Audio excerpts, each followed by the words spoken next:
out about. Yeah. So backing up here, the case originally was Chevron USA Incorporated versus the National Resource Defense Council. Yes. Okay.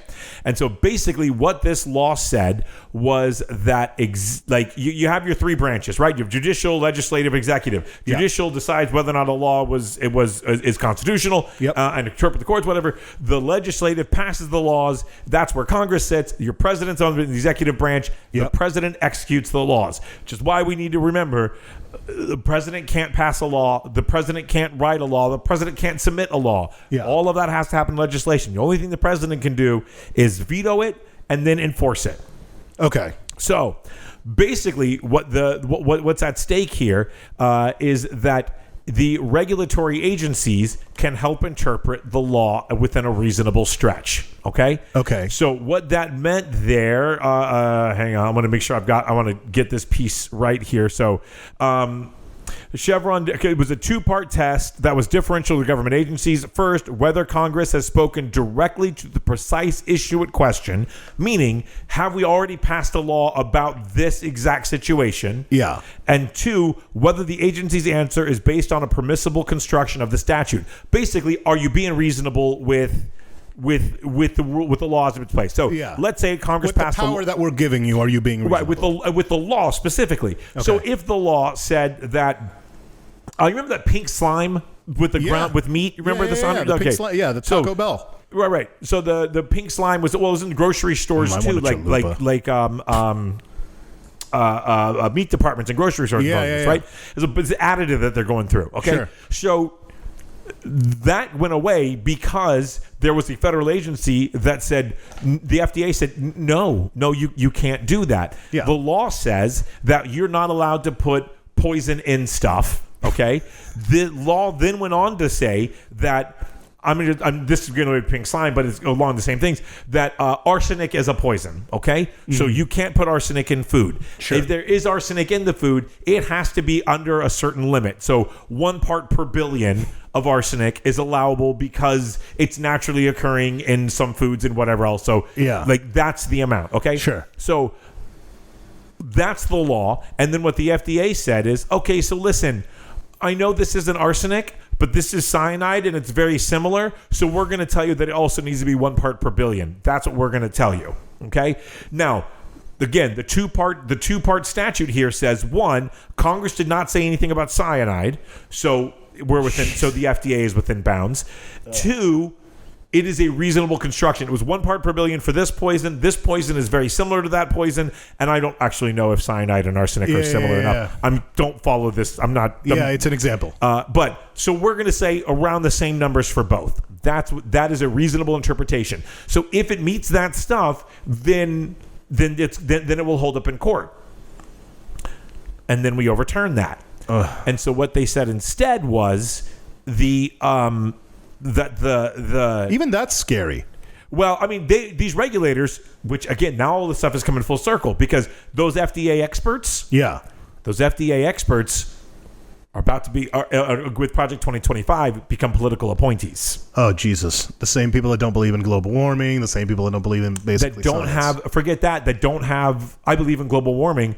I don't know how many parts per billion is safe for a poison to be in. Sure. I haven't been doing this for my entire professional career. Yeah. But now you're going to allow me. I can apply for a job and get put there to be the one who advises on what that looks like. So wild. So you get that part. But even without that, the other part of this is that's now saying the courts are now saying, actually, you FDA don't get to make that decision. That's not power that you've been given. The court will decide whether or not this amount of cyanide is an equivalent threat to this amount of arsenic. Okay. And the court will decide. So now we're up to a judge to figure out how many parts per billion is okay for cyanide to be sitting in there. And what kind of documentation is he looking at? Whatever he's been given.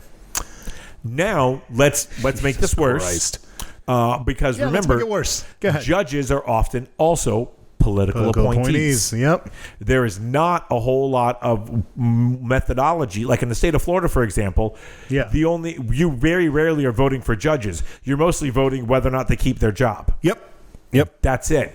There is no real mechanism. We have got very little, like we're seeing with the Supreme Court right now, we have very little mechanism for removing judges from office. Yeah.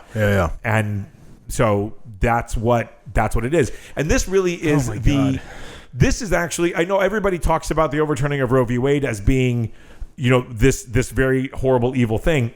And it was. But the real nastiness of that was not the abortion question. That was bad. But it was, Roe v. Wade was on some shaky legal ground to begin with. What do you mean? Well, because it was based on a right to privacy, and that's not the leg you want to put that on. You want them on you really want that case decided on firmer ground. Sure. Okay. But I always have to look this up because I always say this incorrectly here, and I want to make sure that where did my note go for it? Stare decisis. There we go. Stare decisis. Stare decisis. This is a legal term that I never pronounced correctly, so I spelled it phonetically. Stare decisis is basically precedent.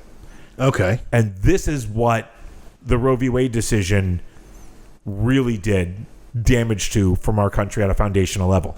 The law, that to me is even worse than the overturning of the protection for abortion, which was, again, horrific. Yes. But what's worse long term is that what the courts had said previous to that was, we are very reluctant to overturn a previous court's decision. If a previous court decided something, Supreme Court specifically, we're not going to change it. Like, the number of times that we're going to go against precedent is very, few and far between. Brown v. Board of Education. Yeah. Like places where, no, guys, we got this one wildly wrong.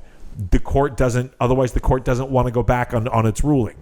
So it's going to take a lot. So no, they went against that. They went again. And that indication and preference for precedent is called stare decisis.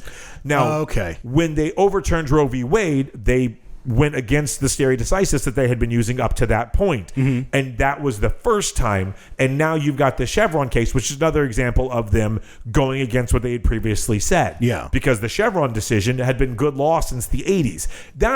The Chevron came up under Reagan, for God's sakes. Yeah. So it empowered federal agencies to be able to do their job, and now you've taken that away from them. And you haven't really taken it away from them so much as you've made it much, much easier for corporations to win in court, because that's ultimately what you're going to do. Mm-hmm. But, again, that could be changed in one law. They didn't find the Chevron case didn't find that this was unconstitutional. It said that there was not existing law to support it. So if Congress passed a law that said no, this Chevron defense that you guys have had, we're going to make the Chevron defense law. Federal agencies can make rulings assuming that we have not explicitly said something already about this, and it is a reasonable interpretation. We'll leave that reasonable interpretation up to the courts. They could do that right now.